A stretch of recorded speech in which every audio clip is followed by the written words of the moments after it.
Big boss season 6 episode 40. അപ്പൊ ഗംഭീരമായിട്ടുള്ള 1 മാസവും 10 ദിവസവും അങ്ങോട്ട് പിന്നിട്ടിരിക്കുകയാണ്. അപ്പോൾ ഇന്നത്തെ എപ്പിസോഡ് തുടങ്ങുമ്പോഴും സാധാരണ ഉള്ള പരിപാടി തന്നെ. ഒരു പാട്ടൊക്കെ ഇടുന്നു, ഡാൻസും കളിച്ച് എല്ലാവരും തുടങ്ങുന്നു. ഡാൻസ് കളിയൊക്കെ തീരുമ്പോഴത്തേക്ക് നമുക്ക് കാണാൻ സാധിക്കും ജിൻഡോ രാവിലെ ജാസ്മിനെ ചൊറിയാനെത്തി. അതായത് ജാസ്മിന്റെ ബെഡിൽ ടിഷ്യൂ എങ്ങാണ്ട് ചുരുട്ടി മടക്കി ഇട്ടിട്ടുണ്ട്. ചുരുട്ടി ചുമ്മാ ഒരു വൃത്തിയില്ലാത്ത പോലെയാണ്. ജാസ്മിന് വൃത്തിയില്ല എന്ന് പൊതുവെ അവിടെ എല്ലാവരും പറയുന്നതുമാണ്. പുറത്ത് നമ്മുടെ ബിഗ് ബോസ് ഹൗസിലല്ലാതെ പുറത്തും ജനങ്ങളുടെ ഇടയ്ക്കിൽ സംസാരമുള്ള ഒരു സാധനമാണ് ജാസ്മിന് വൃത്തിയില്ല എന്നുള്ളത്. അപ്പോൾ അതിനെ സൂചിപ്പിക്കുന്ന രീതിയിൽ മറ്റേ ബെഡിൽ ടിഷ്യൂ എല്ലാം കൂടെ ചുരുട്ടിക്കൂട്ടി ഇട്ടിട്ടുണ്ട്. അപ്പൊ ഇത് ജിൻഡോയ്ക്ക് കാണിച്ചു കൊടുക്കുന്നത് നമ്മുടെ ശ്രീതു ആണ്. ജിൻഡോ അത് വന്ന് ചോദിക്കുന്നുണ്ട്. ചോദിക്കുമ്പോഴത്തേക്ക് ജാസ്മിൻ ഉരുണ്ട് കളിക്കുന്നുണ്ട്. അതായത് ഞാനത് യൂസ് ചെയ്യാത്ത ടിഷ്യൂ ആണ്, ഞാൻ യൂസ് ചെയ്യാറില്ല ഇപ്പൊ ടിഷ്യൂ. ഞാൻ യൂസ് ചെയ്താൽ തന്നെ ഞാനത് വേസ്റ്റിൽ കൊണ്ടിടാറുണ്ട്. ഉടനെ അല്ലാതെ അവിടെ കിടക്കുന്നത് ഞാൻ എടുത്ത് മാറ്റി വെച്ചിരിക്കുന്ന ടിഷ്യൂ ആണ്, അത് യൂസ് ചെയ്യാത്ത ടിഷ്യൂ ആണെന്നൊക്കെ പറയുന്നുണ്ട്. ഉടനെ നമ്മുടെ ശ്രീതു കൂടെ കയറി പിടിക്കുന്നുണ്ട്. ശ്രീതു പറയുന്നുണ്ട് ഞാനാണ് ജിൻഡോ ചേട്ടനെ കാണിച്ചു കൊടുത്തത്, അവിടെ കിടപ്പുണ്ട്, ചുരുട്ടി ഇട്ടേക്കുന്നു. ഉടനെ ജാസ്മിൻ അടുത്ത ഡയലോഗ് ഇറക്കി, ഞാൻ ചുരുട്ടി ഇട്ടേക്കാണ്, അത് യൂസ് ചെയ്യാത്ത ടിഷ്യൂ ആണ്, അല്ലാതെ ടിഷ്യൂ എങ്ങനെ നമുക്ക് എടുത്തുകൊണ്ടെന്ന് വെക്കാൻ പറ്റുമോ, ടിഷ്യൂ പറന്നു പോകത്തില്ല, അങ്ങനത്തെ കുറെ നത്ത് ന്യായങ്ങൾ അവൾ അടിക്കുന്നുണ്ട്. സമ്മതിക്കാൻ വയ്യ. ജാസ്മിൻ സമ്മതിച്ചു കൊടുക്കത്തില്ല. സ്വന്തം കയ്യിൽ തെറ്റുണ്ടെങ്കിലും അങ്ങനെ പെട്ടെന്നൊന്നും സമ്മതിക്കുന്ന ഒരു ജാതി അല്ല ജാസ്മിൻ്റെത്. കുറച്ച് പ്രശ്നമുള്ള ആളാണ്. അപ്പൊ എന്തായാലും ആ ഒരു വിഷയം അവിടെ കിടന്ന് പൊട്ടുന്നുണ്ട്. ഇതിന്റെ കൂട്ടത്തിൽ തന്നെ ജിൻഡോ വേറൊരു സാധനം കൂടെ കുത്തിക്കയറ്റി. അതായത് ജാസ്മിന് വൃത്തിയുടെ ആ ഒരു സാധനം ഉള്ളതുകൊണ്ട് തന്നെ ബാത്റൂമിൽ കയറുമ്പോൾ അവൾ ചെരുപ്പ് ഉപയോഗിക്കാറില്ല. അതൊക്കെ ഭയങ്കര മോശം പരിപാടിയാണ്. അത് എന്നിട്ട് അവൾ നേരെ ബാത്റൂമിൽ നിന്ന് ഇറങ്ങി നേരെ വന്ന് കട്ടിൽ കിടക്കും. അവിടെ പുറത്ത് സെറ്റിയിലൊക്കെ പോയിരിക്കും. അപ്പം ബാക്കിയുള്ളവർക്കും അസുഖങ്ങളൊക്കെ വരാൻ ചാൻസ് ഉണ്ട്. സത്യം പറഞ്ഞു കഴിഞ്ഞാൽ ജിൻഡോ പറഞ്ഞത് നല്ലൊരു പോയിന്റ് തന്നെയാണ്. പക്ഷെ ജിൻഡോയ്ക്ക് അത് പ്രോപ്പറായിട്ട് എക്സിക്യൂട്ട് ചെയ്യാൻ അറിയില്ല. പറഞ്ഞു ഫലിപ്പിക്കാൻ അറിയാത്തതിന്റെ കുറെ പ്രശ്നങ്ങളുണ്ട്. കാരണം ഇത് പറയുന്നതിന്റെ ഇടയ്ക്ക് തന്നെ ജിൻഡോയുടെ വായിൽ നിന്ന് ആവശ്യമില്ലാത്ത കുറച്ച് സാധനങ്ങളൊക്കെ വീഴുന്നുണ്ട്. അവത്തേൽ കയറി പിടിക്കാനായിട്ട് ഗബ്രിയൊക്കെ ഇതിന്റെ ഇടയ്ക്കോട്ട് ചാടി വീഴും. ഗബ്രിയെ പിന്നെ നമുക്ക് അറിയാലോ, ജാസ്മിൻ ചേച്ചിയുടെ ഒരു വിഷയം ജാസ്മിൻ ചേച്ചിയുടെ കയ്യിൽ നിൽക്കുന്നില്ല എന്ന് കണ്ടു കഴിഞ്ഞാൽ, ഇല്ലെങ്കിൽ ജാസ്മിൻ ചേച്ചിയുടെ വായ അടപ്പിക്കുന്നു എന്ന് തോന്നി കഴിഞ്ഞു കഴിഞ്ഞാൽ അപ്പം ചപ്രിച്ചേട്ടൻ കയറി പിടിക്കും. അതിവിടെ നടക്കുന്നുണ്ട്. എന്തായാലും ഗംഭീരമായിട്ടുള്ള വഴക്കുകൾ രാവിലെ ഇതിന്റെ പേരിൽ അങ്ങോട്ട് നടക്കുന്നുണ്ട്. അപ്പം ഇതിന്റെ ഇടയ്ക്ക് ജാസ്മിൻ ചേച്ചിയുടെ കേസിൽ ചപ്രി കയറി പിടിക്കുന്നുണ്ട്. ഇതിന്റെ ഇടയ്ക്ക് ജാൻമണി, നമ്മുടെ ബിഗ് ബോസ് ഒരു മറ്റേ ശബ്ദത്തിൽ പറയുന്നു, ബിഗ് ബോസ് ശബ്ദത്തിൽ ഒരു സാധനം അടിക്കുന്നുണ്ട്. അതായത് ജാൻമണി മൈക്കിട്ടിട്ടില്ല എന്നൊരു സാധനം പറയുന്നുണ്ട്. അപ്പം ഈ ഒരു മൈക്കിടാത്തതിന്റെ കേസിൽ ശ്രീതു നമ്മുടെ സിബിനും പൂജയും എല്ലാം കൂടെ ഒരു കാര്യം, അവരുടെ ഇടയ്ക്ക് ഒരു കാര്യം സംസാരിക്കുന്നുണ്ട്. നമ്മുടെ പവർ ടീമിൽ തന്നെ 2-3 ദിവസമായിട്ട് ഇപ്പൊ ആൾക്കാർ ഇങ്ങനെ ഇടാതെ വരുന്നു. അതുകൊണ്ട് തന്നെ നമുക്കൊരു പണിഷ്മെന്റ് കൊടുക്കാം, ഇല്ലെങ്കിൽ അത് ബാക്കിയുള്ളവരുടെ ഇടയ്ക്ക് ഒരു സംസാരമാകും എന്ന് പറഞ്ഞ് ജാൻമണിക്ക് ഒരു ശിക്ഷ കൊടുക്കാം എന്ന് പറയുമ്പോഴത്തേക്ക് അതിന്റെ ആ ഒരു പരിപാടി നടക്കുന്നതിന്റെ ഇടയ്ക്ക് ചപ്രിക്കുട്ടൻ അതിന്റെ ഇടയ്ക്ക് കയറി പിടിക്കാൻ വരുന്നുണ്ട്. അപ്പൊ അവനത് കയറി പിടിക്കുന്നത് സിബിന് പ്രൊവോക്ക് ആവുന്നുണ്ട്. സിബിൻ ഇപ്പൊ കുറച്ച് ദിവസമായിട്ട്, ഒരു 2 ദിവസമായിട്ട് ഞാൻ കാണുന്നുണ്ട്, ചപ്രി എന്തെങ്കിലും പറഞ്ഞു വരുമ്പോഴത്തേക്ക് അണ്ണൻ കയറി അങ്ങ് പ്രൊവോക്ക് ആവും. സോ ആ ഒരു സാധനം ഇന്നും പൊട്ടി. പിന്നെ കയ്യിൽ നിന്ന് പോകുമെന്ന് കണ്ടപ്പോൾ സിബിൻ അങ്ങ് മാറിപ്പോകുന്നുണ്ട്. അപ്പൊ അങ്ങനെയുള്ള കുറച്ച് കാര്യങ്ങളൊക്കെ നടക്കുന്നുണ്ട്. പിന്നെ നടക്കുന്നത് നോറയുടെ വൻ പരിപാടി. അതായത് ഈ ജാസ്മിന്റെ ഇഷ്യൂ, ബാത്റൂം കേസും ജിൻഡോ പറഞ്ഞതും എല്ലാം വെച്ച് ഇവര് ഫുഡ് കഴിക്കുന്നതിനിടയ്ക്ക് ഈ ഒരു ടോക്ക് ജസ്റ്റ് ജിൻഡോ ഒന്ന് സംസാരിച്ചപ്പോഴത്തേക്കും കണ്ട് നോറ കയറി പിടിക്കുന്നുണ്ട്. പിടിക്കാനുള്ള കാരണം ജിൻഡോ ജാസ്മിന്റെ പീരീഡ്സ് ആണ്. ആ ഒരു ടോക്ക് അവിടെ വന്നപ്പോഴത്തേക്ക് നോറ കയറി പിടിച്ച് അതിനകത്ത് മറ്റേ ഇടങ്കോലിടാനുള്ള ഒരു പരിപാടിയുണ്ട്. നോറ എന്ന് പറയുന്നത് ഒരു 2 ദിവസമായിട്ട് നോക്കുമ്പോൾ നമുക്ക് മനസ്സിലാവുന്നത് നോറ ക്യാമറ സ്പേസ് മാക്സിമം ഒപ്പിക്കാനുള്ള കളി കളിക്കുന്നുണ്ട്. നോറ അത് അവിടെ നിന്ന് തന്നെ നോറ പറയുന്നുണ്ട്, എന്തിനാണ് എന്ത് കണ്ടാലും ജാസ്മിന്റെ ദേഹത്തേക്ക് നീ കയറുന്നതെന്ന് ജിൻഡോട് ചോദിക്കുമ്പോൾ ജിൻഡോ പറയുന്നു, ഇല്ല എന്നാൽ നിന്നോട് സംസാരിക്കാൻ വരാം, അതാകുമ്പോൾ നിന്റെ ക്യാമറ ഫേസ് നിനക്ക് സെറ്റ് ആവുമല്ലോ. അല്ലല്ല, എനിക്ക് ക്യാമറ ഫേസിന് വേണ്ടി ഒന്നും അല്ല, അങ്ങനല്ല, മറ്റതല്ല, മറിച്ചതല്ല എന്നുള്ളൊരു സാധനം നോറ പറയുന്നുണ്ട്. എന്തൊക്കെയാണെങ്കിലും നോറയെ നമുക്ക് മനസ്സിലായ ഒരു കാര്യമാണ്. എനിക്ക് പേഴ്സണലി ഒരു 2 ദിവസം കൊണ്ട് മനസ്സിലായി, ക്യാമറ ഫേസിന് വേണ്ടി ചുമ്മാ ഒന്നെങ്കിലും കരച്ചില് എന്തെങ്കിലുമൊക്കെ ഉണ്ടാക്കി കരയും. അപ്പോഴത്തേക്ക് ക്യാമറ നമ്മളെ ഫോക്കസ് ചെയ്യും. ഇല്ലെങ്കിൽ മറ്റുള്ളവരുടെ പ്രശ്നത്തിൽ ആരും തലയിട്ടില്ലെങ്കിൽ അവൾ തലയിടാൻ ചെല്ലും. ഇന്നിപ്പോ 2-3 പ്രാവശ്യം ഞാനത് കണ്ടു ഈ ഒരു എപ്പിസോഡിൽ. ഇത് കഴിഞ്ഞ് ഈ ഒരു പരിപാടി കഴിഞ്ഞിട്ട് ജിൻഡോ എന്തോ സംസാരിച്ചുകൊണ്ടിരിക്കുമ്പോഴും നോറ കയറി ചെല്ലുന്നുണ്ട്. താൻ എന്നെ പറ്റി പറഞ്ഞില്ലേ? ജിൻഡോ സത്യം പറഞ്ഞു കഴിഞ്ഞാൽ ആ സമയത്ത് ജാസ്മിനെ പറ്റി എന്തോ ഈ ബാത്റൂമിന്റെ കേസിന്റെ കാര്യം പറഞ്ഞുകൊണ്ടിരിക്കുമ്പോഴാണ് നോറ അതിന്റെ ഇടയ്ക്കും ചെന്ന് കയറാൻ പോകുന്നത്. നോറ സത്യം പറഞ്ഞു കഴിഞ്ഞാൽ ചുമ്മാ ക്യാമറ സ്പേസിന് വേണ്ടി പുറത്ത് കുറച്ച് സഹതാപം, ആദ്യം തൊട്ടുള്ള കളി നമുക്ക് പണ്ടേ മനസ്സിലായതാണ്, ഒരു സഹതാപം കേസ് പിടിക്കാൻ വേണ്ടി ഇപ്പൊ കുറച്ചത് ഓവർ ആവുന്നുണ്ട്. അത് ഇന്ന് ഈ ഒരു ഡൈനിങ് ടേബിളിൽ ഇരുന്നുള്ള ആ ഒരു പരിപാടിയുടെ ഇടയ്ക്ക് നമ്മുടെ ശ്രീതുവിനൊക്കെ പൊട്ടി തുടങ്ങി. സത്യം പറഞ്ഞു കഴിഞ്ഞാൽ നമുക്കത് മനസ്സിലാവുന്നുണ്ട്. ശ്രീതു ഒക്കെ പറയുന്നുണ്ട്, നീ ഒന്ന് മിണ്ടാതിരിക്കേ, നീ എന്തിനാ ഇങ്ങനെ ഒച്ച വെച്ച് സംസാരിക്കുന്നത്, മെല്ലെ സംസാരിക്കൂ. കാരണം നോറയുടെ ഒച്ച എന്ന് പറഞ്ഞു കഴിഞ്ഞാൽ മറ്റേ ചീവീടിന്റെ പോലെയാണ്.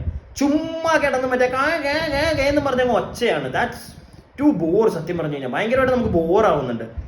എന്തോ ഓരോ ദിവസം കഴിയും തോറും ഈ അടി മാത്രം കണ്ടുകൊണ്ടുണ്ടല്ലോ. രാവിലെ ആവുമ്പോൾ തന്നെ അതിന്റെ ഇടയ്ക്ക് അവിടെ ആരൊക്കെയോ പറയുന്നുണ്ട്. ജിൻഡോ അല്ല, സിബിൻ തന്നെ പറയുന്നുണ്ട്, രാവിലെ തൊട്ടേ ഇവിടെ വഴക്കാണ്, എന്തിനാണ് ഇതെന്നൊക്കെ പറഞ്ഞ് സിബിൻ ഇടയ്ക്ക് ദേഷ്യം വന്നിട്ടൊക്കെ പോകുന്നുണ്ട്. സിബിന്റെ ഒക്കെ കയ്യിൽ നിന്ന് പോകാൻ തുടങ്ങി. ആ വന്ന ആദ്യത്തെ ആ ഒരു എനർജി ഒന്നും ഇല്ല, എനർജിയൊക്കെ ഡൗൺ ആയിട്ട് ഇടയ്ക്ക് ഇത്തിരി നെഗറ്റീവ് ഒക്കെ അടിക്കുന്നുണ്ട്. ആശാന് പൊട്ടി തുടങ്ങി. കാരണം രാവിലെ വഴക്കെന്നൊക്കെ പറഞ്ഞു കഴിഞ്ഞാൽ ആർക്കാണ് പിടിക്കുക, പ്രത്യേകിച്ച് നോറയുടെ ഒച്ച.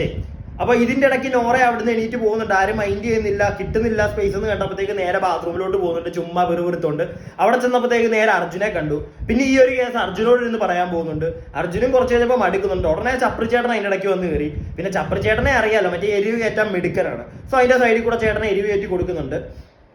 അപ്പൊ ഈ ഒരു സംഗതിയൊക്കെ നടക്കുന്നതിന്റെ ഇടയ്ക്ക് ബിഗ് ബോസ് പിടിച്ചിരുത്തി ചോദിക്കുന്നുണ്ട്, അടുത്ത പവർ ഹൗസിലേക്ക് പോകേണ്ട ഒരു പരിപാടിയിലേക്ക് നമുക്ക് കിടക്കാം. അടുത്ത പവർ ടീം ആരാണ് എന്ന് നമുക്ക് തീരുമാനിക്കാം. സോ ഇപ്പോഴത്തെ പവർ ടീമിന് തീരുമാനിക്കാം ആരാണ് അവരുടെ കൂടെ ഒരു ഗെയിം കളിക്കേണ്ടതെന്നുള്ളത്. സോ അവർ നെസ്റ്റിനെ ചൂസ് ചെയ്യുന്നു, നമ്മുടെ സായിയുടെ ടീമിനെ. അങ്ങനെ ചൂസ് ചെയ്തതിന് ശേഷം, കാരണം എന്തുകൊണ്ടാണ് സായിയുടെയൊക്കെ ടീമിനെ ചൂസ് ചെയ്യുന്നത് അല്ലെങ്കിൽ ബാക്കിയുള്ള ടീമിനെ ചൂസ് ചെയ്യാത്തത് കാരണമൊക്കെ ചോദിക്കുമ്പോഴത്തേക്ക്, ബാക്കിയുള്ള ടീം എന്ന് പറഞ്ഞു കഴിഞ്ഞാൽ നമ്മുടെ ചപ്രിയുടെ ടീം. അതിനകത്ത് മെയിൻ ആയിട്ട് അവർ സിബിനൊക്കെ പറയുന്നത്, ഗബ്രി എന്ന് പറയുന്ന വ്യക്തി ഇതിനകത്ത് കയറണ്ട. ആ ഒരു പോയിന്റിൽ തന്നെയാണ് അവർ സംസാരിക്കുന്നത്. കാരണം കുറെ ദിവസങ്ങളായിട്ട് 2-3 ദിവസമായിട്ട് ഏറ്റവും മോശം പ്രവൃത്തിയോടെ കാണിക്കുന്ന ഒരു വ്യക്തിയാണ് ഗബ്രി. സോ അങ്ങനെയുള്ള ഒരാൾ എവിക്ഷൻ പ്രോസസ്സിലേക്ക് പോകണം, നോമിനേഷൻ പ്രോസസ്സിലേക്ക് ചെല്ലണം. സോ അതുകൊണ്ട് ആ ഒരു ടീമിനെ അവർ എടുക്കുന്നില്ല എന്ന് ഓപ്പൺ ആയിട്ട് പറയുകയാണ്. അത് കേട്ടപ്പോഴേ മറ്റേ ചപ്രിക്കുട്ടനൊന്ന് പൊട്ടി. എവിക്ഷൻ പ്രോസസിന്റെ കാര്യവും നിങ്ങൾ പറയണ്ട. ഉടനെ നമ്മുടെ സിബിനും പൂജയൊക്കെ പറയുന്നുണ്ട്, ഓക്കെ ഞങ്ങൾ അത് തന്നെ പറയും, ബിഗ് ബോസ് ഞങ്ങൾ പറഞ്ഞത് തെറ്റായിട്ട് തോന്നുന്നുണ്ടെങ്കിൽ ഞങ്ങളെ ശിക്ഷിച്ചോട്ടെ എന്നൊരു സാധനം പറയുന്നുണ്ട്. അവരത് പറഞ്ഞതിനോട് വലിയ തെറ്റായിട്ടുള്ള ഒരു കാര്യമാണെന്നൊന്നും എനിക്ക് തോന്നുന്നില്ല. നമുക്കും പല ആളുകൾക്ക് തോന്നിയൊരു കാര്യമാണ്, ഗബ്രിയൊക്കെ എവിക്ഷനിൽ വരണം, ജനങ്ങൾക്ക് അവനൊക്കെ ഇനി ഇവിടെ നിൽക്കണോ വേണ്ടോ എന്ന് നമുക്ക് തീരുമാനിക്കണം. എപ്പോഴും അല്ലാതെ അവൻ മറ്റേ പവർ ഹൗസിൽ കയറി പവർ ടീമിൽ കയറി സേഫ് ആയിട്ടിരുന്നു കഴിഞ്ഞാൽ ആ ഒരു പരിപാടി ശരിയല്ല. ഒരു പ്രാവശ്യം പുറത്തേക്ക് പോയി വീണ്ടും അവനെയൊക്കെ അകത്തെടുത്തതാണ്. ഇനി നമുക്ക് നോക്കാം അവനൊക്കെ ഇതിനകത്ത് വേണോ വേണ്ടയോ എന്ന്. എനിക്ക് അവനെയും ജിൻഡോയെയും വെച്ച് ഇപ്പൊ കമ്പയർ ചെയ്യുമ്പോൾ ഉണ്ടല്ലോ, സമ്മോ ഗുഡ് ലൈക്ക് ജിൻഡോ ആയിട്ട് എനിക്ക് തോന്നുന്നുണ്ട്. ജിൻഡോയുടെ കയ്യിൽ നിന്ന് പോകുന്നുണ്ട് ചില സമയങ്ങളിൽ. ഇന്നും പോയി ജാസ്മിന്റെ അടുക്കല് ബാത്റൂം കേസ് ആ ഒരു ചിരിപ്പിടാത്തതിന്റെ കാര്യം പറഞ്ഞപ്പോൾ ആവശ്യമില്ലാത്തൊരു കാര്യവും ജിൻഡോ പറഞ്ഞുകൊണ്ടിരുന്നു, അത് എല്ലാവർക്കും പൊട്ടി. അപ്പൊ അതിന്റെ കേസിൽ ആ ഒരു കാര്യം തന്നെ ജിൻഡോയും സിബിനാണല്ലോ മാപ്പ് പറയാൻ നടക്കുന്ന ടീമുകൾ. ജിൻഡോയുടെ തെറ്റുകൾ ആരോടാണോ ജിൻഡോ തെറ്റിയത്, സോ അയാളുടെ അടുക്കൽ കൊണ്ടുപോയി ജിൻഡോയെ കൊണ്ട് മാപ്പ് പറയിക്കുക എന്നത് സിബിന്റെ ഒരു മെയിൻ ജോലിയായിട്ട് വന്നിട്ടുണ്ട്. സോ ഇന്നും അത് ചെയ്യാൻ ചെല്ലുന്നു. ജാസ്മിന്റെ അടുക്ക സോറി പറയാൻ ചെല്ലുമ്പോൾ ജാസ്മിനെ ആട്ടി വിടും, എന്റെ അടുക്ക സോറി പറയണ്ട എന്നുള്ളൊരു സാധനം പറയുന്നുണ്ട്. അത് സത്യം പറഞ്ഞാൽ എനിക്കും ഇഷ്ടപ്പെട്ടു. കാരണം എന്ത് തെറ്റ് ചെയ്താലും ജിൻഡോയ്ക്ക് ചെന്ന് തെറ്റ് ചെയ്യും ജിൻഡോ, എന്നിട്ട് പോയി അങ്ങ് സോറി ചോദിക്കുന്ന ഈ പരിപാടി 2-3 ദിവസമായിട്ട് നമ്മൾ കാണുന്നുണ്ട്. സോ ആ പരിപാടി ഇനിയും വേണ്ട, അത് കുറച്ച് ബോറാവുന്നുണ്ട്. എന്തൊക്കെയാണെങ്കിലും ജാസ്മിന്റെ സൈഡിൽ കുറച്ച് പൊട്ടത്തരങ്ങളൊക്കെ ഉണ്ടെങ്കിലും എപ്പോഴും അങ്ങ് ജാസ്മിനെ കുറ്റം പറയുന്നതിനകത്തും കാര്യമില്ല. ഇന്ന് ജാസ്മിനെ പറഞ്ഞതിനോട് ഞാൻ നല്ല രീതിയിൽ സപ്പോർട്ട് ചെയ്യുന്നുണ്ട്. കാരണം ജാസ്മിൻ കറക്റ്റ് പോയിന്റ് ആണ് പറഞ്ഞത്. എന്ത് തെണ്ടിത്തരവും കാണിച്ചിട്ട് ജിൻഡോ ചെന്നങ്ങ് മാപ്പ് പറഞ്ഞ് മറ്റേ ജനങ്ങളുടെ ഫ്രണ്ടിൽ നല്ലവനാവാൻ നോക്കണ്ട, കയ്യിൽ നിന്ന് പോകുന്നുണ്ട്, അങ്ങ് സമ്മതിച്ചാൽ മതി. ആൾക്കാർക്ക് മനസ്സിലാവും നിങ്ങളെ. കാരണം നിങ്ങൾ കുറെ നല്ല കാര്യങ്ങളും പറയുന്നുണ്ട്, അത് നമ്മളെല്ലാവരും പറയുന്ന ഒരു കാര്യമാണ്, പുറത്ത് ജനങ്ങൾ എല്ലാവരും സംസാരിക്കുന്ന ഒരു കാര്യമാണ്.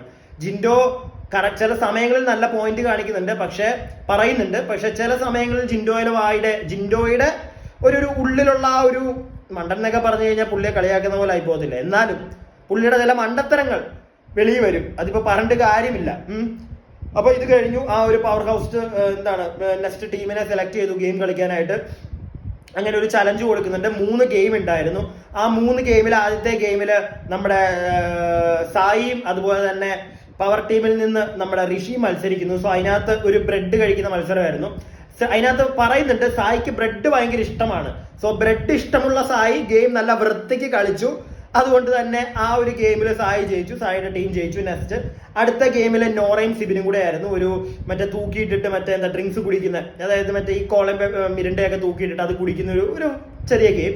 സോ അതിനകത്ത് സിബിൻ ജയിച്ചു, നമ്മുടെ പവർ ടീം തന്നെ ജയിച്ചു. 3ാമത്തെ ഗെയിം ഫുട്ബോൾ, ഒരു ചെറിയ ഗെയിമായിരുന്നു. അതിനകത്ത് വീണ്ടും ഋഷിയും നമ്മുടെ സായിയും കൂടെയും കളിച്ചു. അതിനകത്ത് നമ്മുടെ ഋഷിക്കൂട്ടൻ അങ്ങ് കൊണ്ടുപോയി ജയിച്ചു.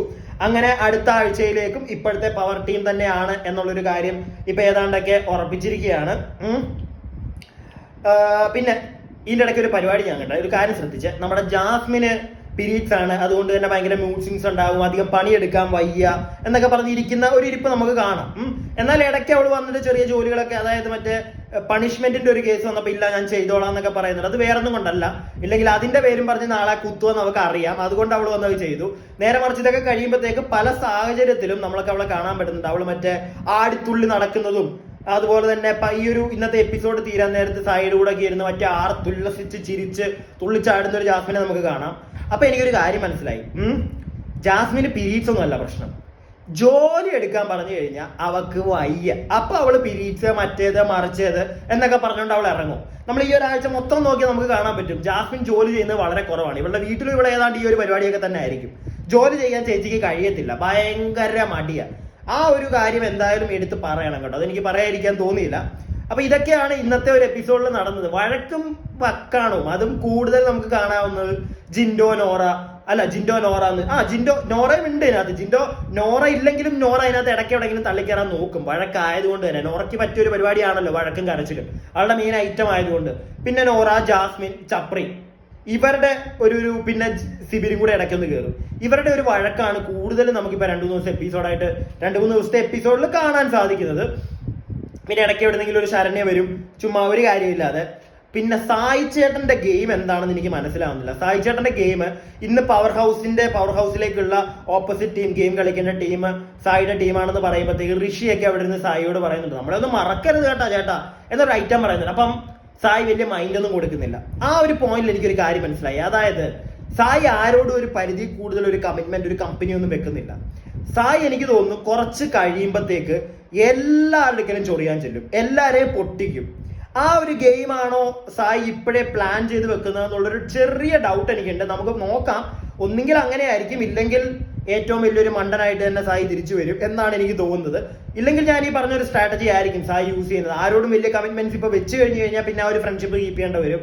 ആ ഒരു സാധനം വേണ്ട, ആരോടും വലിയ കമ്പനി ഇല്ലാതെ മാറി നടന്ന് കുറച്ച് കഴിയുമ്പോൾ ഓരോരുത്തരായിട്ട് പോയി കഴിയുമ്പം ഇവിടെ ബാക്കിയുള്ളവരെ പൊട്ടിക്കാം എന്നുള്ളൊരു സാധനമാണ് സായി ഇറക്കുന്നതെങ്കിൽ, അല്ലെങ്കിൽ ആ ഒരു പ്ലേ ആണ് തലയിൽ വെച്ചിട്ടുള്ളതെങ്കിൽ കൊള്ളാം. ഓക്കെ, എന്തായാലും അടുത്ത എപ്പിസോഡിൽ ബാക്കി കഥകളുമായി നമുക്ക് കാണാം. പിന്നെ അതുപോലെ തന്നെ നിങ്ങൾക്ക് വീഡിയോ ഇഷ്ടപ്പെടുന്നുണ്ടെങ്കിൽ ഒന്ന് സബ്സ്ക്രൈബ് ചെയ്യുക, ലൈക്ക് ചെയ്യുക, ഷെയർ ഒക്കെ ചെയ്യുക. ഓക്കെ.